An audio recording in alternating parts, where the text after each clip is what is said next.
How's it going, everybody? Thanks for coming. Hello. This is Daniel Handler, Hi. our guest for How are today. you? Thank you for coming. We're happy to be here. My name We're is, going to get you all smashed. That's the goal. My name is Dan Stone. I'm the editor of Radio Silence magazine that's based up in San Francisco. Daniel and I have known each other for quite a while. I first interviewed him about Edgar Allan Poe years ago when I was still living in D.C. about a reading program. And then when I moved to San Francisco years later, I started bartending at a place in the city called the Alembic, and he's a big cocktail fan, as am I. So we kind of solidified our friendship across a bar. So when we were asked to come down and do this, we thought it'd be good to set up a bar and serve drinks to all of you. Talk about some stuff. It's fulfilling a long-time fantasy of getting everyone at Google really drunk in the afternoon. He's been talking about this for years. I'm assuming this is everyone anyway. I'm assuming there are no other employees. I understand it's just a small, couple people missing, intimate maybe. company. So you guys probably know who Daniel is. This magazine, Radio Silence, is focused on literature and rock and roll, which are two of my favorite things and also two of the things that this guy excels in. So he's a writer. Of course, you know him as the guy who wrote all the Lemony Snicket books. He also has written several novels for adults, The Basic Eight, Watch Your Mouth, Adverbs, Why We Broke Up, and this amazing book coming out next year that I don't know if we're allowed to name. Yeah. Can we name it? We Are Pirates. Is it February? It's called We Are Pirates. It's so coming out in February. It's so good. I love it. I'll let him compliment it. I'll say the title and then he can compliment it. We Are great. Pirates. Great. It's great. Yeah. Because if it were the reverse, it would be awkward. Right. If you were saying what it was called and everything, and it's dynamite. Right. Yeah, so we have a kind of strange idea for how we want to structure this hour. We're going to make drinks, but we also want to talk about a few works of art that are not his. We might talk about some of yours, too. You want to explain the idea? Who knows what we'll do, because we'll get full of liquor soon. Tell him I'm going to start making the first drink. Okay. We thought we would talk about things that we like and drinks that go with it, which is basically how I talk to just about anyone I know. And we're going to start with the gimlet. You say you serve gimlets to everybody. This is like the first drink, a good first drink to you? Oh, yeah, I haven't served them to everybody, but I think it's like a great afternoon drink. It's a good brunch drink. It's a good summer day drink. It's classic. It's versatile. It is. And you're using this cool device that looked like a sex toy when you unpacked it, but is in fact also a citrus squeezer. Yeah, antique citrus squeezer. So we've got drinks coming around. Pass them down the aisle. Those are some pre-batched gimlets we did for you. And we're going to drink gimlets and talk about crime fiction. Do you want to say your recipe for the gimlet first? Oh, yeah. It's right up there. So our friend Wendy drew the drinks and wrote the recipe underneath. Yeah, Wendy MacNaughton, an artist in San Francisco, she did these for everyone. If you want to make these at home, there you go. Yeah, 2 ounces of gin. I mean, there's a lot of recipes for it. I make one slightly less sweet. 1/2 ounce of simple syrup and then a couple dashes of orange bitters.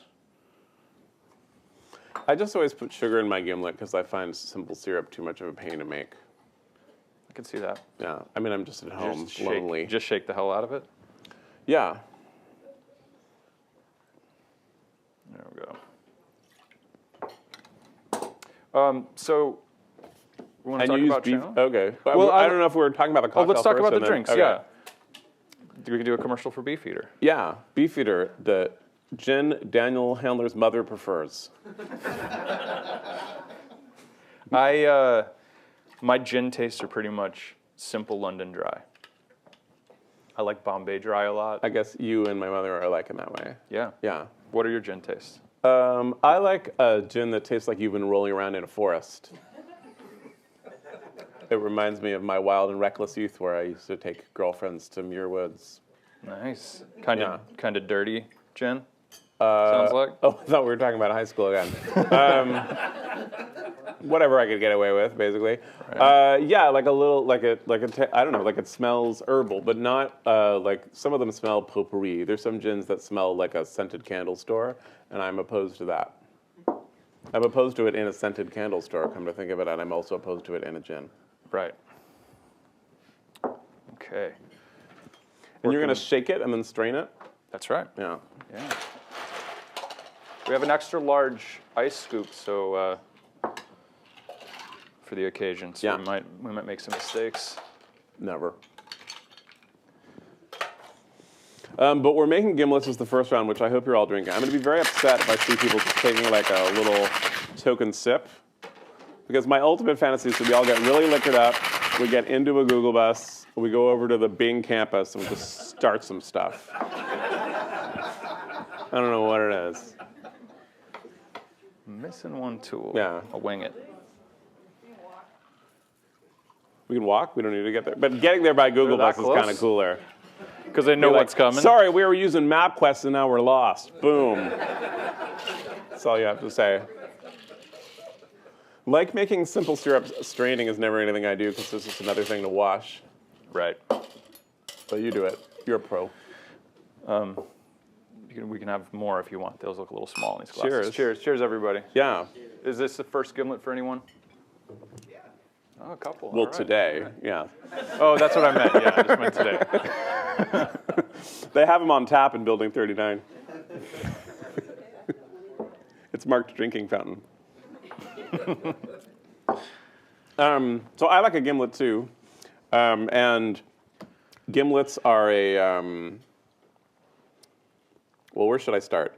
So there's a Lemony Snicket series that is out now, as opposed to the one that was out when you were in grade school, and this is called All the Wrong Questions. And a series of unfortunate events was my take on Gothic literature, on Wuthering Heights and other stories of that ilk, in which strange and sinister things, which happened a long time ago, are coming to bear on poor, wretched people wandering around terrible landscapes. Mm-hmm. And after 13 volumes of that, I began to get interested in noir, in which corrupt people are wandering around more industrially sinister landscapes, working on secrets that probably they'll never figure out and being forced to behave more and more immorally, which also seemed to me like the journey of childhood, that in a typical noir detective story, the detective is hired to do a case, and then the people are lying to him about that case. And then as he discovers this framework, then they say like, hey, lay off that case, it's solved, we told you it's solved. And the detective says, no, I'm gonna find my own solution to it. And that to me feels like childhood, where everyone's lying to you about what's important. Then you gradually figure out, wait a minute, this whole thing is corrupt. They're like, no, no, no, stay in line, stay in line, stay in line. And you say, no, I'm gonna find my own moral path in a world gone hopelessly wrong and live long enough to invoke it on other people. As we're all doing. We're older than we've ever been. Yeah. And now we're even older.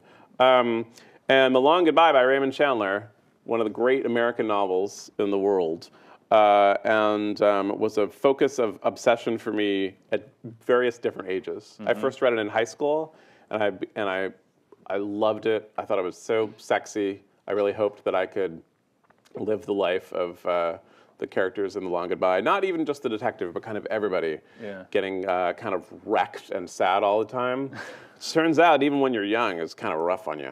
And so, but as I grew older, I admired it more and more as a kind of a well-crafted novel. That the language in it is hopelessly beautiful and lost. And I also think it's a great portrait of male friendship. I think it's a good book for a man to give a woman who is puzzled about his friends. I'm sure that's never happened to anybody, but because it is basically the story of a friendship in which Philip Marlowe, the detective, is friends with Terry Lennox based on hardly anything at first. And kind of a troubled friendship. Yeah, and it's a troubled friendship, and then keeps sticking up for him way past all reason, but in a way that's quite beautiful as a love story. Mm-hmm. I've seen some people cast it as a love story between men, which I don't think it is, because the men seem quite heterosexual. They do.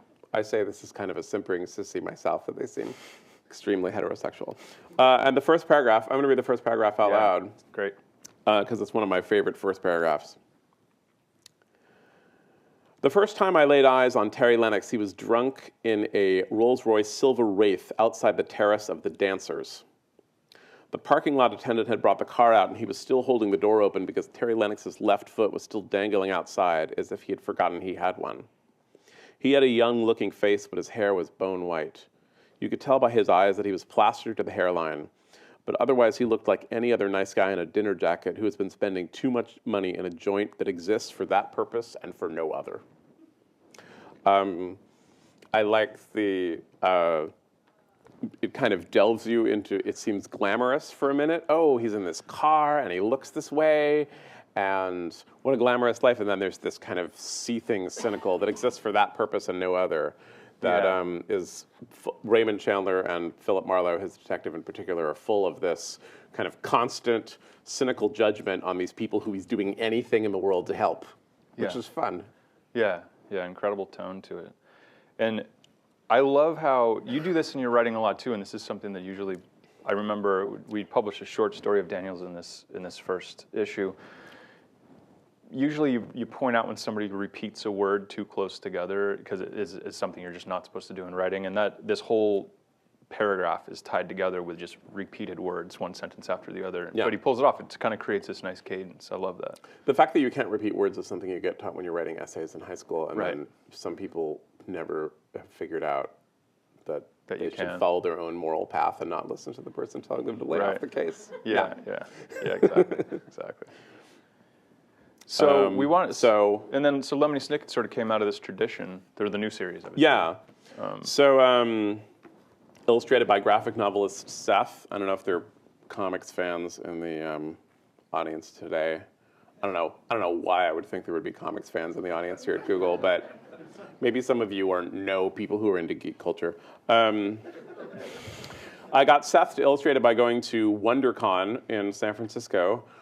Which is I'd never been to a comics convention before, and I was told that WonderCon is the smaller, artier one, which kind of, maybe, but I don't know what I thought in my head, but I saw, Seth is going to be signing, I'm interested in working with him, I'm going to go to WonderCon, it's the smaller, artier one, so I think in my head it was like, I don't know what, 4 people in a room with a bottle of gin, and I'll go up to Seth and it'll work out nicely. And I walked in, and literally when I walked in, an army of stormtroopers ran by me.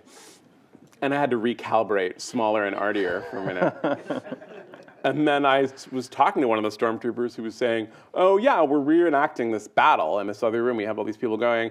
And he said, like Civil War reenactors. And then he kept moving, and I thought like, oh yeah. And then I thought, except the Civil War happened. It's like kind of a big difference. So they're not reenacting, they're just acting. To which I have no objection. Right. But I just thought it was a distinction worth making.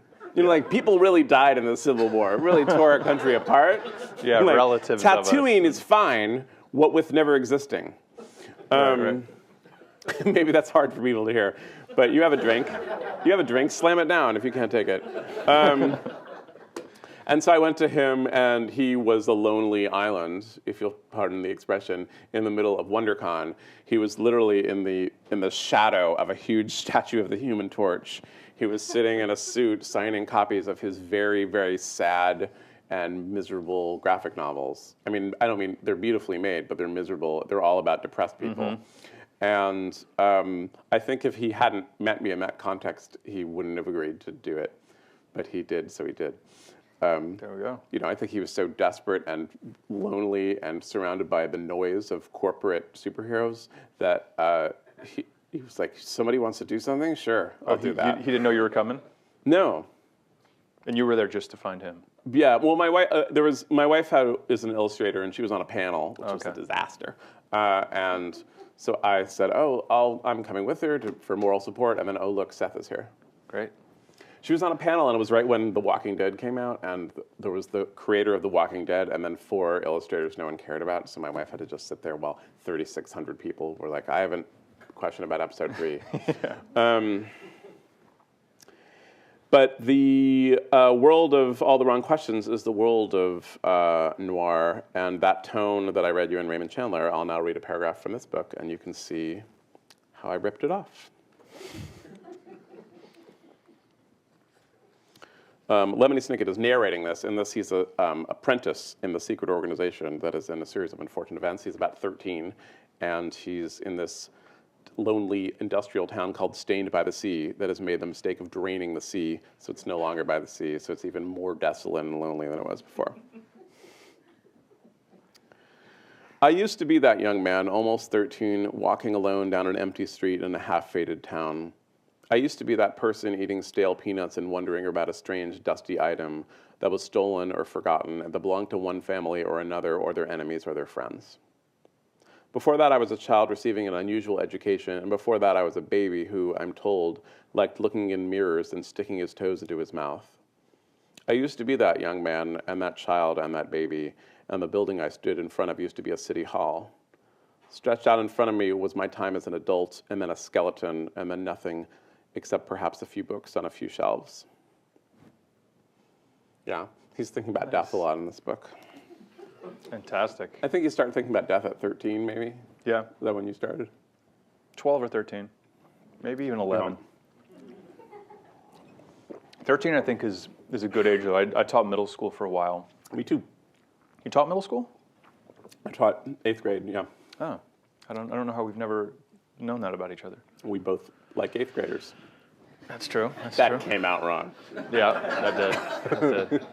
But yeah, that's when that dark side starts to register a little bit with kids.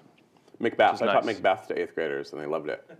I taught one of my Open on witches. Come on, that's like the smartest.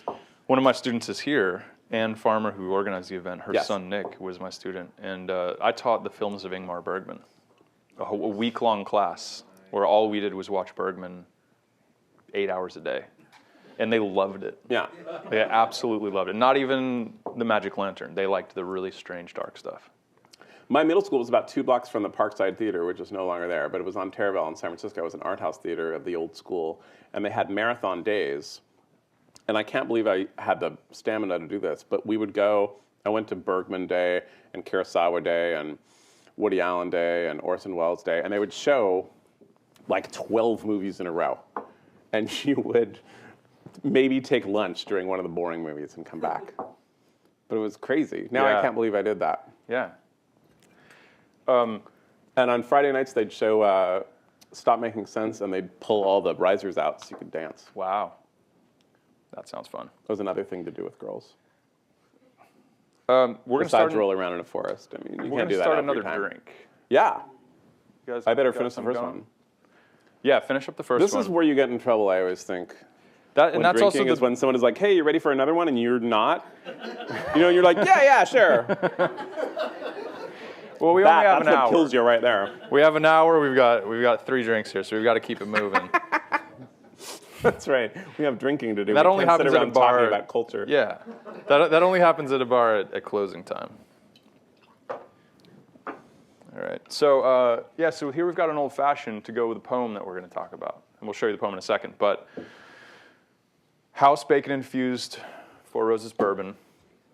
So I went to Berkeley Bowl yesterday, and they dragged a pig out from the back of in the butcher shop and carved 3 pounds of Already dead. fat. The pig was already dead. Yeah, the pig was dead. Yeah. I had this fantasy about how the residents of Berkeley, the customers of Berkeley Bowl would take to a pig being slaughtered in the store.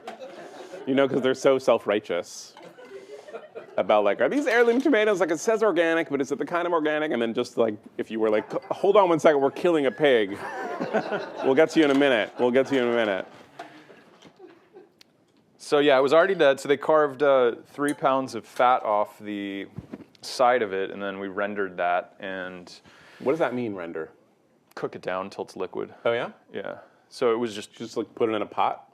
yeah. I put it in a covered pot. That pot is going to make everything taste delicious for the next 9 years. I know. Right? I know. Yeah. Well, it actually went into several vessels. Like my coffee pot, I could still taste a little bit of bacon in it this morning because I filled. So you steep it for 4 hours. We're with the American Medical Association, by the way. Yeah. Put a little bacon fat in your coffee every morning. You steep it for 4 hours, then freeze it for 2 hours. The one ingredient we have that's not up there is coffee beans. So it's also got a little bit of caffeine in it. Yeah, so it's like having a Coke. Yeah. It's going to put you right on an even keel. I don't know if a vegetarian wants to drink it. It's up to you. There's not actually bacon fat in it still, but the flavor of it's there. So maybe that's what a vegetarian could do. You know, maybe this is the perfect drink to get away with. Well, that's a if you- great line to see what kind of vegetarian they are. Yeah, Right. exactly. I was at a wedding recently Cheers. with a vegan. Cheers. No, that's good. It's not bad, right? Yeah, it tastes a little breakfasty. Yeah, well, a little maple syrup and, yeah. You get coffee in the aftertaste. You do have coffee in the aftertaste. Yeah. So yeah, old fashions are coming around. So we made this drink to pair with a poem that we want to talk about. We'll read it to you. It's coming up. All right. Want to read it? Yeah. Everything will be fixed by love. Everyone woke up hungover. Everyone woke up in the wrong bed. Everyone had the wrong shoe on the wrong foot in the wrong weather. Everyone was so hungry, then everyone ate too much.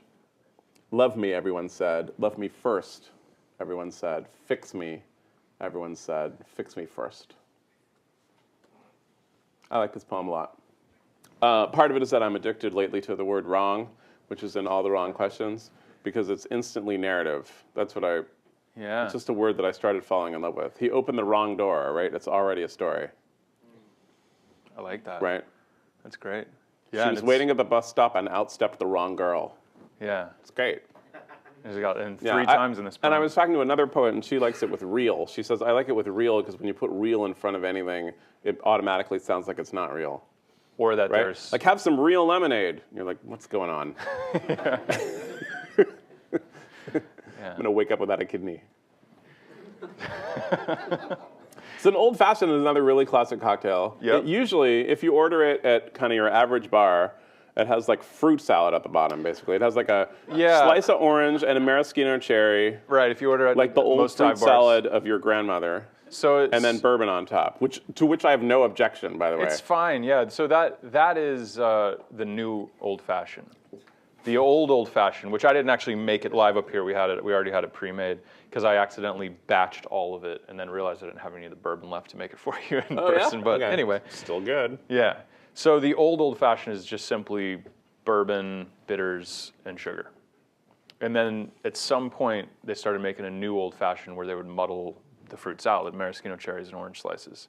But really it should be, I mean, this is a little more extravagant than, with maple syrup and bacon and coffee, but this is more the old school old fashioned. Yeah. And supposedly it's the oldest cocktail. Right. Although I always think, they also say that about the Sazerac. I think all of those... Plus I just figure some caveman was drinking some distillation of something, and then he was like, oh, a little grass got in it. And he was like, well, I'm not throwing it out. Yeah, that's not I'm bad. a caveman. Right. Yeah. Right. I mean, he probably wasn't that self-aware about being a caveman, but still, the point was, he was like, distillation's hard. I'm not throwing this out because it got something in it. Yeah. And that was probably the first cocktail. That probably was, yeah. Yeah. They're like, ugh, it's delicious. Ugh was What'd you put in this? Yeah. Yeah, what is it? It tastes grassy. It's a little grassy. Tastes like mastodon blood. What is it? So we were drinking old fashions while we were talking about what we were going to do here, and you pulled this poem out of your wallet. You carry poems in your wallet. I keep poems in my wallet. Basically, show them one of them because they've been in there for a while. You can tell, and this was one of them. You pulled this out and said, "We could talk about this." You're never sorry if you have a poem in your wallet. It feels, even though this was something I never did. I never kept a condom in my wallet, but I feel like it's something. It feels that way. Like you never know. Yeah. Bring a poem. You know what's going to happen. You don't know. Because you might need both, and you could stop at a drugstore for a condom, but where are you going to get a poem? Yeah. I'm not going to read them all, thank goodness. But here it is. I'm working on a new book about people who were troubled in love, and I liked this.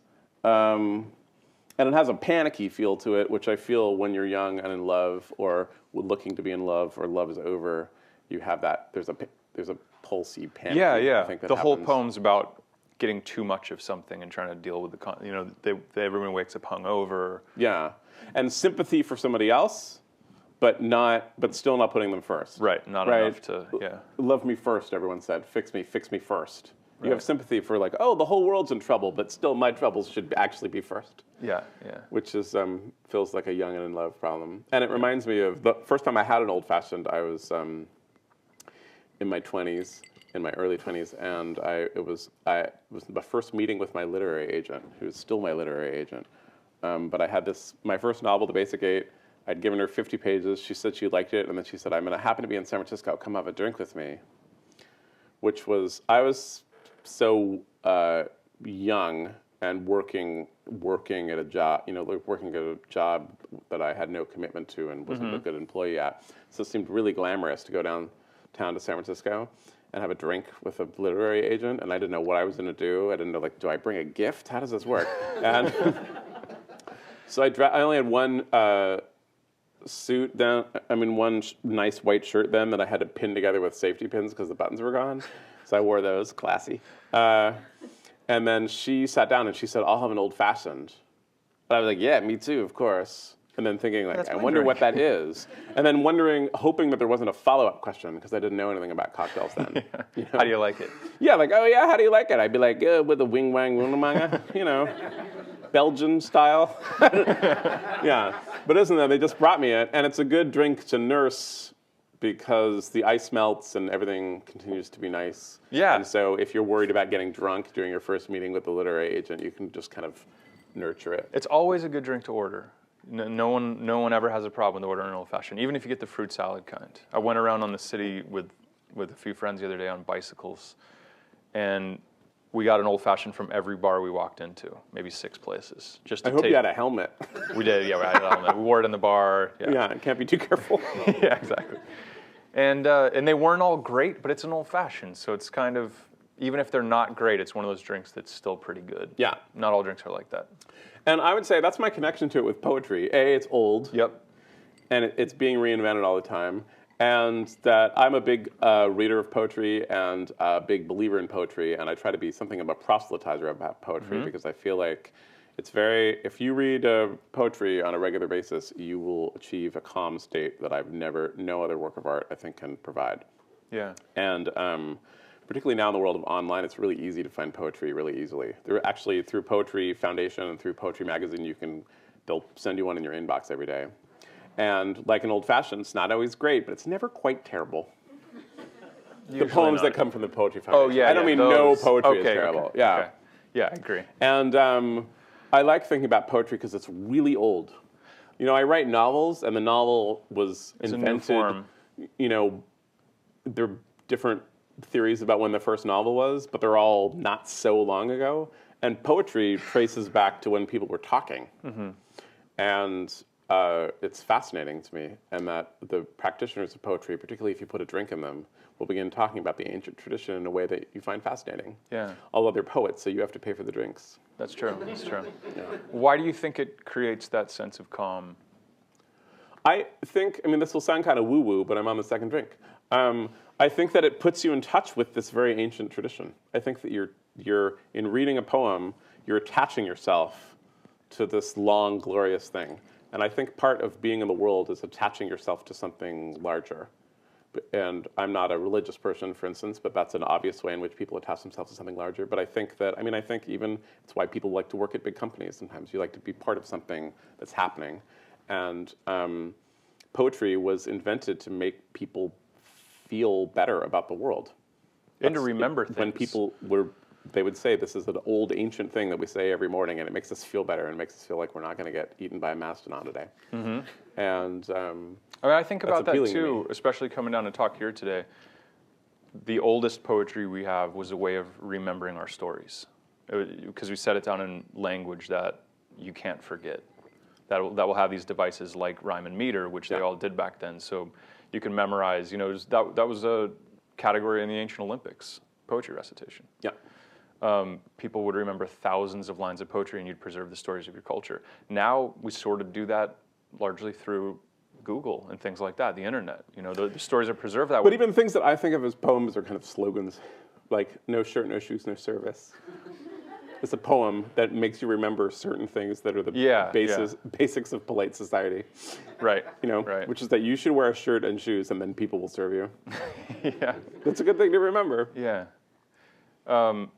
But I'm a big lover of poetry. I think probably not a lot of people are. I mean, obviously not a lot of people are anymore. I don't know. It's one of those things where, like, if you show it to somebody, everybody likes it, but people forget to seek it out. So I like to be a walking billboard for it. Right. And while I'm being a walking billboard for Google. Right. Yeah. I think people also turn to it in difficult times more than they'll turn to anything else. Maybe music, but when something goes wrong. Like always at a funeral, there's poetry, or Yeah. you know, after September 11th, poetry everywhere. You know, that's just sort of how people make sense of things. Yeah. Anyway, I'm in favor of it. yeah. Pro poetry. You publish Poets in Radio Silence. Yeah, we do. You have a great conversation between Robert Pinsky, Oh, who's a Bruce poet, and Springsteen. Bruce Springsteen. Yeah, in this issue we handed And out it our turns second out issue. Bruce Springsteen is a big Robert Pinsky fan. That's the most Huge. fascinating part of it. So it Yeah. starts with Bruce Springsteen saying like, "Hey, I love your Yeah, work." big fan. Which is not how you thought it was going to go. Right. Yeah, we publish, usually in each issue, Radio Silence will publish a contemporary poet and something old, something in public domain that's sort of been overlooked or forgotten. But yeah, in the issue you have, it begins with this conversation between the two. That happened at Farley Dickinson University in New Jersey, and no one's ever seen it. They won't release it. And I got a bootleg of it, and Bruce's people liked the magazine and said that they'd let us publish an excerpt of it. But what actually happened in it, and I'll show it to you sometime. We'll drink old fashions and watch it. Yeah.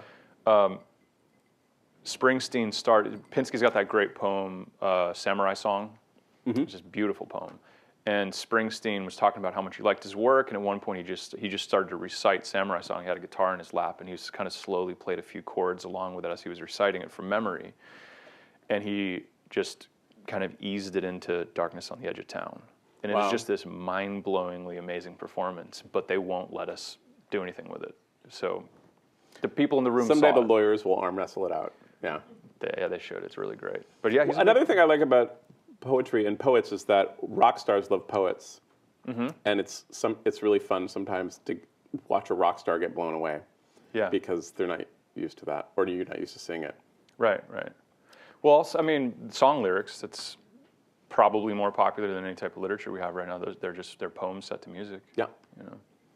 So I guess it persists that way. Caught your eye, but not your name. That's a pop song I'm into right now, and I thought it was a great line of poetry. I caught your eye, but not your name. It's great. Yeah, that's good. We're getting a little sloppy with second thing. Yeah. That's another great song. Pretty Boy. I heard they have happy hour at Google Wednesday, Thursday, and Friday. So they? we're getting you through. This is we're technically taking hump care of day Tuesday? between the weekend and when happy hour starts. I think we're gonna go on to another drink. Yeah. Yeah, because we've got a special little treat for the last drink. Because we talked about a book that I love, and then a poem that I love, and then we're going to show a scene from a movie I love, which we save for last because that's the easiest thing to experience. Yeah. And we'll all be plastered. Okay. And the movie is a Mexican melodrama. Here it is on DVD. We both brought this. I don't really know why, so we can hold it up. See? Yeah. And you thought I was lying. You carry it with you everywhere, don't you? I kind of do. He loves this movie, and I do love too. this It's movie. great, but I didn't know it until you told me about it. No It's one really does, fantastic. and so I get. It's nice about having a favorite movie that no one else has seen is that you get to show it to them. And I saw this movie for the first time in the mid-'90s at the Castro Theater, and then I moved to New York, and it started playing in New York right after I moved there. And so I saw it again with a friend of mine, and I did this. I saw 2 showings in a row. I saw it with one friend, and then I said goodbye to my friend, and then I just waited outside the theater, and my other friend came, and we went and saw it again. And I didn't admit it because it was going to be too crazy to say that I wanted to just show people this movie. And it's great. L'Aventurera, or The Adventuress. It's a 1950s kind of noir melodrama. It's Mexican. I'm going to say the first 5 minutes of the movie because it's so insane. Our hero, Elena, skips down the stairs. And we should say that our heroine is played by this talentless actress. She can't act, and she can't sing, and she can't dance, and she does all of them in the movie. And so the movie is also this kind of love story from the director who, big surprise, was in love with this woman. So he's made this movie around this woman. And he just says, like, well, I'm taking it as a given that everyone finds this woman irresistible, and you find her utterly irresistible. And so I love that it's this movie where he's like, right, am I right? The best dancer in the world. And you're like, no. But she is taking dance classes and living with her kind of uptight parents, her sensitive father and her brusque mother. And a family friend comes up to show her, to take her to dance class. And the mom says, like, no, I don't want you with that family friend. He flirts with you too much. You go by yourself. So she goes by herself to dance class. And when she gets back, she finds her mother in the arms of the family friend. And then the father gets home and learns this and goes into the study and shoots himself. And then Elena leaves the house, and you get a flashback. You've gotten so many things. That's one of my favorite things. Right, in the first 8 minutes of the film, there's a flashback to what you've just seen. Because there's so much shocking information. Like, she's in the street being like, I know, and then it shows the scene of it going on. Because she's like, I can't handle it. And I love that it mimics your reaction as the viewer. Because you're like, I can't handle it either. This is insane. Anyway, she ends up in a white slavery thing. That's complicated. She ends up kind of in a white slavery ring run by the mother of her subsequent lover. It's complicated. But what we're going to show is one of the dance scenes, which for me, because it's the third drink, I think we all want to kind of stare rapturously at this movie that is a love story about an irresistible woman who's utterly resistible for everyone else but the director of the film. You know, it's funny you say that, because everything I've read about this film, everyone just compliments her. I found her to be she's the Elizabeth Berkley of her day, I think. It reminds me of Elizabeth Berkley in Showgirls. Distinctly. Touché. Yeah. I found her to not be a terrible actress to carry this movie, just because the movie is so over the top. Right. Just so melodramatic, just kind of unapologetically excessive. Yeah. You know? And there's poetry in it. I find it very beautiful, this movie. I mean, it's ridiculous, but when you get past it being ridiculous, and you get kind of all around the circle until it starts to make sense to you. Before we go to it, though, let's do the drink. You done with that? You ready for another? So this one's a little bold for non-drinkers. So this is the Rosa Juarez. It's a drink you can see who has a meeting later. Some people aren't. That's fine. We won't pressure you. I mean, we will. We are. So a lot of the movie takes place in Juarez. A lot of the sort of darker scenes take place there. After she leaves the happy home life, she goes there, which at the time in Mexico, I was reading about, there was this sort of urbanization period around then where those cities became just like dens of sin, Juarez in particular. Yeah. So it was kind of about that. You know, there's a whole category of films that this came out of, a tradition this came out of, and this is sort of the best of them. But we've got mezcal, which I think is smoky. It's like tequila's disreputable brother. But a good mezcal is as good as a good tequila. I mean, it can be incredible. But I feel like tequila's like, hey, let's party. And they're like, don't talk to my brother. You know, the brother's like, I'm doing something. Don't come in here. I'll be at the party in a minute. It's like that. Is that someone screaming? No, she's fine. She's fine. Don't come in here. So mezcal is a smoky version of tequila. It'll let the smoke go through the distillate. So the same difference between Scotch and other kinds of whiskey.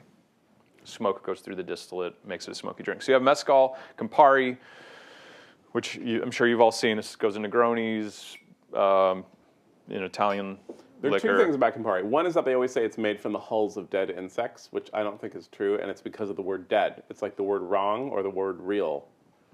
Right. People have said to me, oh, that's made from the hulls of dead insects. And I think, like, why say dead? Like, they're definitely dead. So therefore, the whole story is suspect. Yeah. Well, And the other is that it rhymes in Italian, and I can't recite it, but Campari had an Italian, it's an Italian liqueur, but it had an Italian ad campaign that said, like love, the first 6 times you try it, it won't work out. Wow. Isn't it amazing? I've never it's an amazing thing to think about love. And then also, I think it's just amazing. We're in America. We don't have companies that say, like, you're not going to like it at first. Right? Yeah. Right? Wow, I've never heard that. Like That's it says, like, incredible. hey, we've made changes to Google Maps. Come see. It doesn't say like, okay, you're going to be really confused.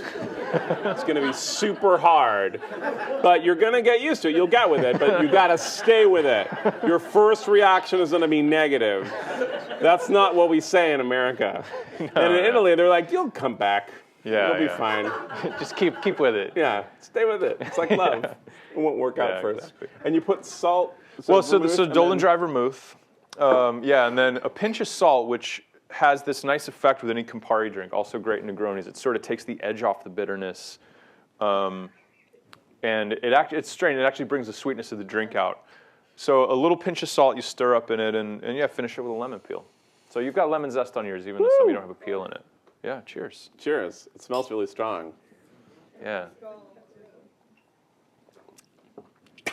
Yeah. That's that brother, right? Yeah, but You can see his belt buckle while you drink it. you can taste the salt though. You're like, it's a skull, but the skin isn't all off the skull. What kind of belt buckle's that? It's like, I told you not to come in here. Don't come in here. Yeah. There you have it. All right, let's put on the movie. Yeah, let's do that. So she has to perform in the nightclub as part of the white slavery ring.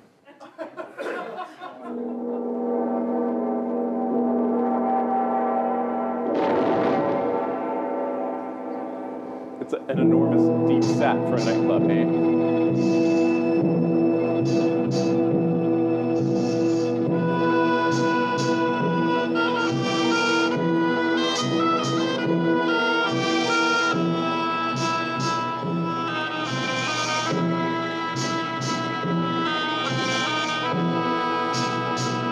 I won't do too much running commentary, but I'll say that I love how the offensive Arabian stereotype seems less offensive because it's a Mexican movie. Which is not true. It shouldn't be less offensive, but it is. There she is.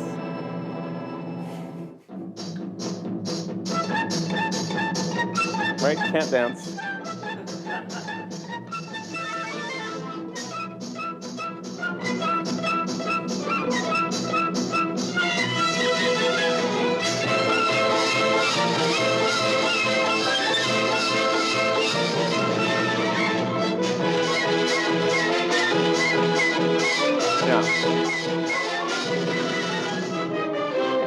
Right? Everybody else can dance.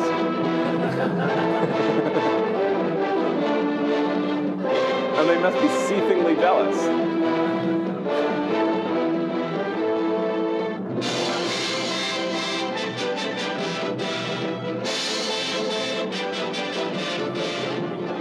Right, and you can imagine with the different angles, like you're having dinner about half a mile from this. This is what's going on. No one can see it because the stage is so deep.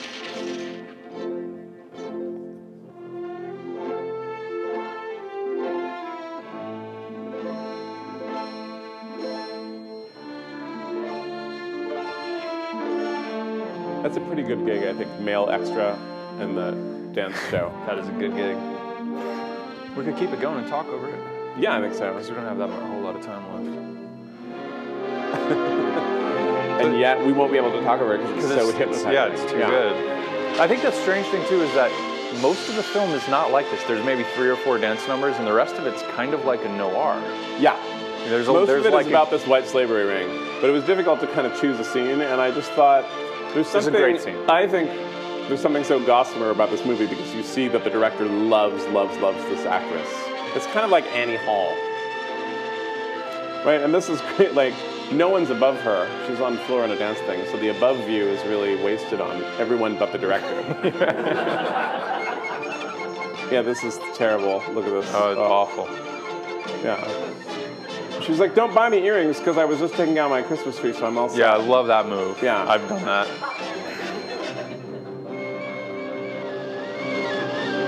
But the movie has a lot of like guys in an alley with a gun slowly coming up on somebody, and then somebody else like throw a knife at them. Yeah, like there's a lot of kind of dark scenes like that. There's at least, well, this is interesting because I know someone else who edits a literary magazine, and I asked him, what do you look for? And he says the element of surprise. If I'm reading a short story, I want as many surprises as possible. If I'm reading a piece, I want as many surprises as possible. And I've thought about that, about looking at all kinds of stuff. And this is a movie where about 8 times while you're watching the movie, you think, as God is my witness, I have no idea what is going to happen next. Yeah.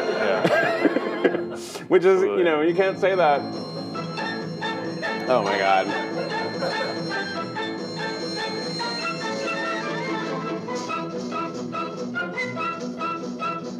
Yeah. If you're like someone who dances on the mirror at home, this is a great movie to make you feel good about yourself.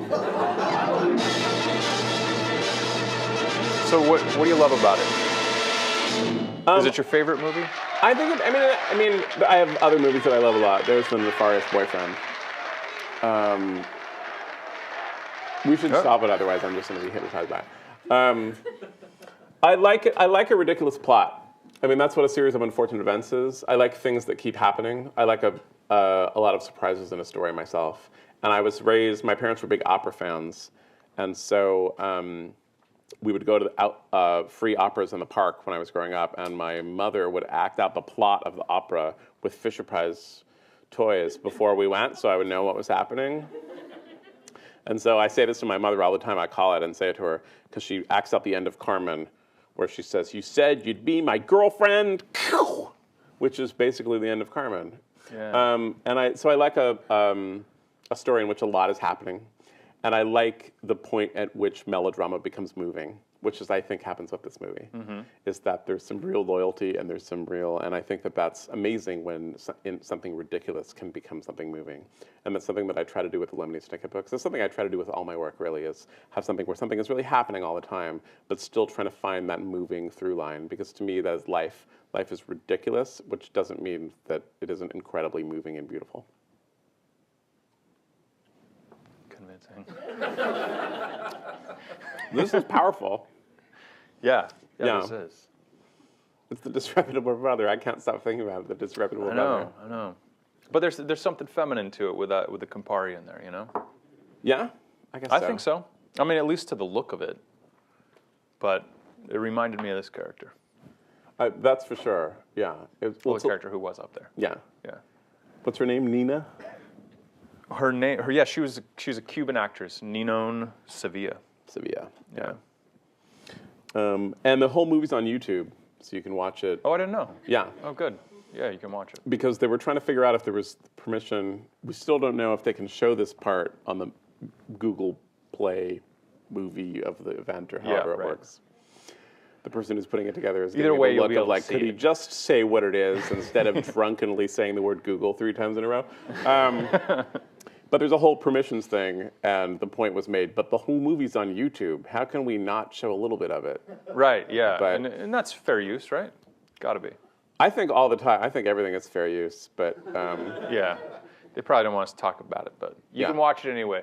Right. I think we have a little bit of time for questions. Sure. You can ask about the film, ask about Daniel's books, I wonder what the you question want. would be. I'm so fascinated. I wanted to pick up on your point about surprise, because I feel like there's this tension in fiction between a surprise that's sort of like a cheaper plot point and something that is surprising to the reader, but actually ultimately makes sense with the character. So it's not like jumping the shark, but it's actually something that sort of like advances the character arc. So I was wondering if you could speak to that tension. Well, Hitchcock has a thing about it that I always like, where he says, if you have a bomb go off in the movie, people are scared for 30 seconds.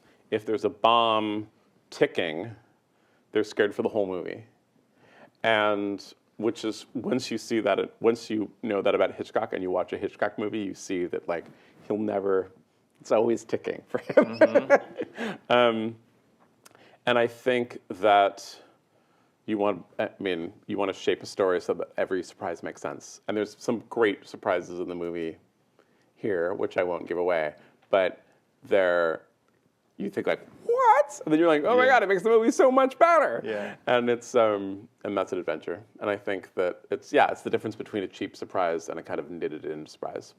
And so, I mean, but Raymond Chandler always said, when in doubt, have a guy come in the door with a gun. Right. And when you read his lesser work, it totally works that way. Mm-hmm. You read for like 20 pages and you're like, I'm kind of bored. And like, dun, dun, dun. Yeah. And it doesn't really make any sense.